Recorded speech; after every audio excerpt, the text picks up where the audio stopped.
E aí pessoal, bem-vindos a mais uma aula. A gente vai estar aprendendo nessa aula aqui sobre listas. Algumas pessoas chamam de vetores também, né? Que basicamente é juntar em uma variável várias coisas atribuídas a ela, tá? Então, como é que a gente declara uma lista, tá? Uma lista. A gente coloca todos os valores que a gente quer separado por vírgula, tá? Isso tudo em uma chave, tá? Dessa forma aqui. Em listas a gente não precisa colocar coisas do mesmo tipo, tá? Então a gente pode colocar números e strings também, ou números e outras coisas também, tá? Booleanos, flutuantes, enfim. A gente pode também declarar aqui uma lista dentro de uma lista, que a gente conhece isso como matriz, tá? E a gente pode também utilizar essa função range e transformar ela em uma lista, tá? Então se eu executar isso aqui, percebam que ele colocou range de 0 a 10, então ele vai colocar de 0 a 9, tá? Ele nunca pega esse último número aqui. Então a gente pode também printar, por exemplo, a C, para vocês verem, que é essa variável aqui, né, que tem lista dentro da lista. Se a gente printar a B, tem o número e o nome, no caso aqui outro número, e a A é somente números, tá? Então a gente acessa dados nessa lista a partir do seu índice, tá? Então o que é índice? É a posição no qual aquele valor se encontra dentro da minha lista. E aqui no Python a gente começa através do índice 0, tá? No MATLAB, por exemplo, a gente começaria no índice 1. Mas aqui na programação não tem por que começar do índice 1, a gente começa do índice 0 mesmo, tá? Então aqui no índice 0, por caso da minha lista A, eu tenho o valor 1, tá? No índice 1, então a gente começa, né? 0, 1, 2, 3. Então, 0, 1. Aqui a gente tem no índice 1 o valor 2, tá?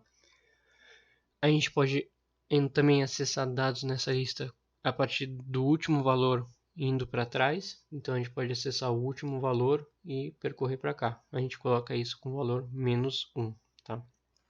Então vou executar esse print aqui. Então aqui, ó, o índice 0, a gente coloca A, abre a chave e coloca o índice que a gente quer acessar, tá? 0, então eu quero acessar o índice 0, que no caso aqui é o 1. No índice 1 eu tenho o 2. Se eu colocasse aqui o índice 4, por exemplo, então 0, 1, 2, 3, 4. Eu vou colocar aqui o 4 para vocês verem. Tem que me mostrar o 5. E tá lá, tá? E também, né, começar de trás para frente, eu quero o índice menos 1. Ele está entendendo que ele quer o último valor. A gente pode sim colocar sempre o último valor, mas dessa forma fica mais o último índice, né? Mas dessa forma aqui fica mais dinâmico, ele já entende automaticamente que é o último índice e fica mais pythonico, que chamam, tá? A comunidade do Python. Se eu colocasse menos 2, por exemplo, ele vai mostrar o 8. Então ele está começando menos 2 a partir do final. Então 0, 1. Então 1 do 2 a partir do último, tá? A gente pode também, nesse caso da minha lista C, que tem uma lista dentro dela, se a gente acessar um índice 0, ele vai me acessar essa lista aqui. Essa lista C ela tem apenas dois índices, 0 e 1. E nesses índices contém outras listas. Tá? Então por isso que a gente costuma chamar isso aqui de matriz, porque se você for ver, parece muito uma matriz, né? Que tem linha e coluna. Então a gente consegue associar dessa forma aqui, tá? As linhas e colunas, né? Se vocês forem lembrar da primeira aula lá de indentação, a gente costuma fazer isso aqui dessa forma, né? Que fica mais legível. Então, no índice 0 ou linha 0, eu tenho essa minha lista aqui, né? Que se vocês forem ver nesse print, se de 0 ou linha 0, eu tenho todos esses valores. E se eu quiser acessar a coluna, né, ou valores dentro dessa lista que está na lista C, a gente coloca, então, print do índice 0 ou da linha 0, tá? Nessas chaves, abre uma outra chave para acessar esse valor aqui, ou a lista que está nesse índice aqui da minha lista C. Então, eu estou acessando o valor da minha linha 0 ou meu índice 0, que é essa lista aqui, e acessando o índice 1 disso aqui, ou a coluna 1. Então, acessei isso aqui, 0, 1, o valor 5, tá? Se eu quiser, por exemplo, da minha segunda linha, ou índice 1, eu tenho que mudar aqui para 1. E eu quero acessar o último valor, eu posso colocar um menos 1 aqui, que nesse caso aqui vai me mostrar o 1, certo? Eu posso colocar, obviamente, o 2, como eu tinha comentado para vocês, que é o último índice, né? 0, 1, 2, mesmo resultado. A gente pode também querer acessar vários valores, tá? Um conjunto de valores, não necessariamente só um ou dois, tá? De variáveis diferentes. A gente pode acessar vários. Como a gente faz isso? A gente coloca os dois pontos, tá? 0 a 3, eu separo isso com os dois pontos, tá? Ou, por exemplo, de 2 a 4. Importante ressaltar que o último índice ele nunca pega, tá? Então, no caso de 0 a 3, ele vai pegar somente de 0 a 2, tá? Aqui do 2 a 4, esse primeiro índice ele sempre pega, só não pega o último, tá? Então, minha variável A, do índice 2 ao 4. Então, 0, 1, 2, valor 3 ao 4. Então, 0, 1, 2, 3, 4. 4 é o 5, só que ele não vai pegar esse aqui, então vai printar só o 3 e o 4, que é o que está aqui, ó. De 0 a 3, ele não vai pegar o último valor, que seria o 4, né? 0, 1, 2, 3 é o 4, ele vai printar só do 1 ao 3. E assim por diante, né? Nesse caso aqui do 0 ao 8, só colocar do 0 ao menos 1, que é esse print aqui, ele não vai printar o último, né? Lembre que ele nunca printa o último valor. Se a gente quer printar tudo, normalmente a gente não usa isso aqui, enfim, se a gente quer printar tudo, a gente só printa a variável, né? Mas tenha em mente que a gente pode usar dessa forma aqui, tá? 0, 2 pontos e eu deixo sem nada, ele vai me printar tudo, que é esse caso aqui. E eu posso printar de trás para frente também. Então, por exemplo, eu quero printar os últimos 3 valores, tá? 2 pontos, e aí ele printa dessa forma aqui, tá? A gente pode também querer pegar valores picotados, né? Ou seja, eu quero pegar valores com passos, tá? Então, nesse caso aqui, 2 pontos, 3 na minha variável A. Então, eu quero pegar cada 3 valores, né? Então, se vocês forem ver aqui, essa aqui é a minha variável A. Então, vou pegar o primeiro, que é 1, 1, 2, 3, printa o 4, que é o que está aqui, né? 1, 2, 3, printa o 7. E aí 1, 2, 3 de novo, não tem nada, ele não printa nada. Eu também posso pegar e dar um passo eu mesmo, então quero ir do índice 5, tá? 0, 1, 2, 3, 4, 5, que é o 6, até o índice 2, né? Então 0, 1, 2, que é o 3. De novo, ele não vai pegar esse último valor. Eu quero dar um passo de 1 nesse caso, então ele vai 6, 5 e 4, tá? Eu poderia dar um passo de 2, nesse caso negativo, eu tenho que especificar que é menos aqui, porque eu estou indo do índice maior para o índice menor. Poderia inverter, né? De 2 a 5 e aqui aí eu colocaria um valor positivo, tá? Alguns comandos que a gente pode utilizar em listas, que é esse in. Então aqui eu quero verificar se o 1 está contido nessa minha lista aqui, tá? Claro que eu posso atribuir essa lista a uma variável e comparar isso, um in e o nome dessa variável, tá? Mas eu não fiz isso aqui nesse caso.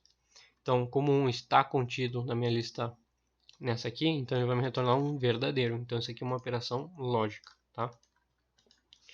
Uns breves comentários sobre métodos. Métodos basicamente são funções que pertencem a algumas classes, tá? Aqui no Python, a lista ela é como se funcionasse como se fosse uma classe, para quem entende aí de programação orientada a objetos.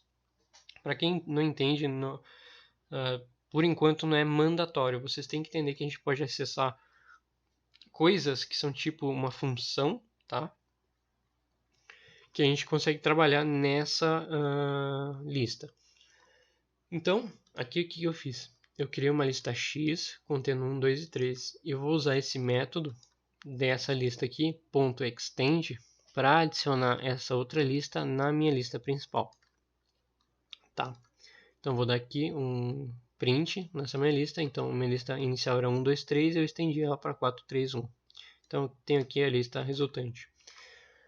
Quando a gente está trabalhando com vetores, a gente quer somar esses vetores, a gente soma componente a componente, tá? Então, no caso aqui de lista, se a gente quisesse comparar com vetores, não funcionaria tão bem, porque se a gente fizer essa soma, então eu criei aqui, né, uma lista y 1, 2, 3, mesmo que é x. E eu, na y mesmo, eu estou atualizando o valor dela, ele vai receber o valor anterior do y, que é 1, 2, 3, essa lista aqui, e eu vou somar essa outra lista, 4, 3, 1. Ele vai juntar essas duas listas, tá? Ele não vai fazer a soma elemento a elemento, como talvez algumas pessoas esperariam. Então ele vai me printar aqui, é o mesmo resultado do anterior. Então essas duas formas são equivalentes, tá? A gente pode usar o método append, tá? Lembre-se que minha x é essa lista aqui. O append ele adiciona um valor ao último, a partir do último, tá? Então o meu último aqui era 1, ele vai adicionar mais outro aqui que é o 7, que é o que eu adicionei aqui, tá? Eu posso deletar valores, tá? Então, por exemplo, pop o índice 0. Então agora vai começar a partir do 2, tá? Tá? Eu posso fazer também, atribuir valores dentro da minha lista, então acessando, por exemplo, meu x de 0, agora é o 2, né? E nesse mesmo valor eu vou atribuir o valor 88, por exemplo. Então eu vou printar duas vezes, antes e depois, né? Antes o meu x de 0 era o 2, né? Dessa última atualização aqui da minha lista. E aí agora recebe um valor de 88, tá? Uma última coisa, ou melhor, quase finalizando já, uma última função que a gente utiliza é o len, que ele pega o comprimento, ou quantos elementos a minha matriz, ou minha lista, melhor dito, tem, tá? Então, meu x, por exemplo, aqui ó, tem 1, 2, 3, 4, 5, 6 elementos. Então, o n é igual a 6, tá? Se eu tivesse uma lista dentro de outra lista, por exemplo, aqui no caso do C, que a gente tinha declarado anteriormente, nesse caso aqui, ele vai me dar um n igual a 2, porque tem dois índices, tá? É muito comum quando a gente for trabalhar com loops e etc. Em cálculo numérico também a gente, comumente a gente está interessado em saber o comprimento das minhas listas, tá? A gente pode também atribuir valores a variáveis a partir de listas, tá? Então dessa forma aqui eu estou declarando que x e y é 0 e 1. Então para o primeiro índice aqui eu estou atribuindo a ele a valor x. Ou melhor, a x eu estou atribuindo o primeiro valor desse índice aqui. Índice 0. No índice 1, eu estou atribuindo o valor 1 à minha variável y. Então, x agora é 0 e y é igual a 1. Tá? Por convenção e por regra, as listas são mutáveis. Né? Como a gente viu, a gente pode adicionar, deletar elementos, estender a lista, atribuir valores a essa lista. Então, a gente consegue trabalhar com ela, a gente consegue mudar ela. Tá? A gente vai ver, futuramente tem as tuplas, que elas já são muito semelhantes às listas, só muda a forma que a gente denota ela, só que elas são imutáveis, tá?